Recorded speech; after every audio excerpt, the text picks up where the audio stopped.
Welcome to this week's episode of This Week in Diaspora History on the Jewish Diaspora Report. Let's get started. This week, we deal with the Jewish leap year.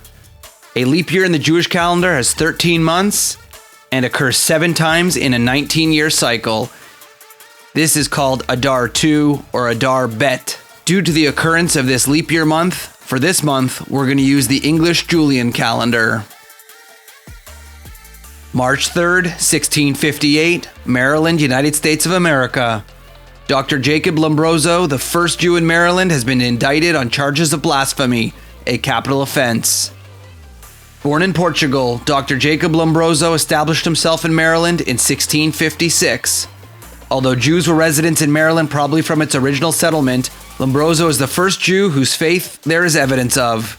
He was one of the earliest medical practitioners in the colony, and for nearly a decade he continued to be an important figure in its economic activity. After living for at least 2 years in an undisturbed quiet as a recognized Jew, in 1658 he was arrested under the provisions of the so-called Toleration Act of 1649 for the crime of blasphemy. His crime, denial of the doctrine of the Holy Trinity, and uttering words of blasphemy against, quote, our blessed Savior, Jesus Christ, thus becoming liable to punishment by death and forfeiture of his lands and goods. Lombroso testified on his own behalf and had not intended to say anything blasphemous, but he was merely expressing his opinion as a Jew. A general amnesty was proclaimed in the province 10 days later upon the accession of Richard Cromwell, Lord Proctor of the Commonwealth, who gave him back his freedom. March 15th, 1291, Persia. Jewish Grand Vizier Sa'ad ad-Dawla under the Mongols of Persia was assassinated.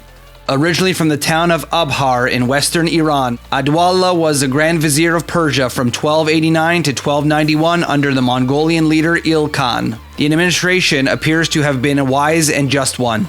He instituted regulations which, although strict, were wise and aimed at a sure increase in revenue. He employed only Christians and Jews in his office. A large share of the positions fell into the hands of his own relatives.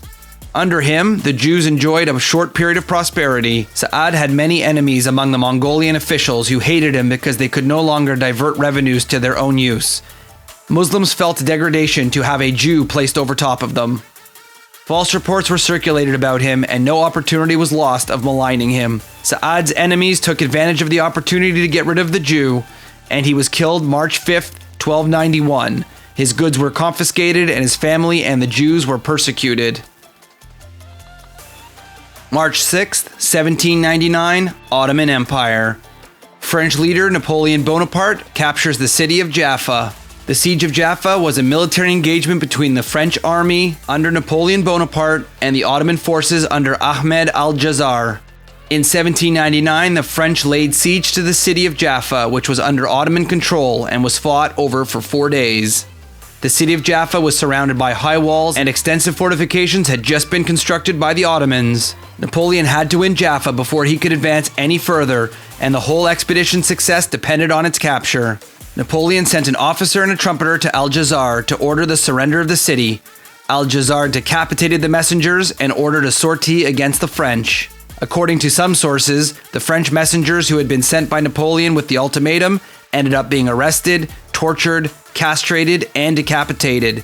Their heads were impaled on the city walls. This harsh treatment led Napoleon, when the city finally fell, to allow his soldiers 2 days and 2 nights of slaughter and rape.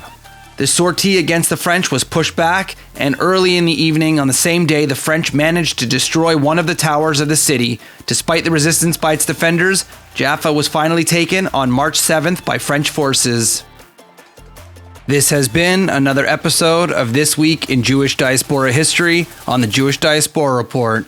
Don't forget to check us out on social media. Check out some of our other episodes on your favorite podcast source. We'll see you next time.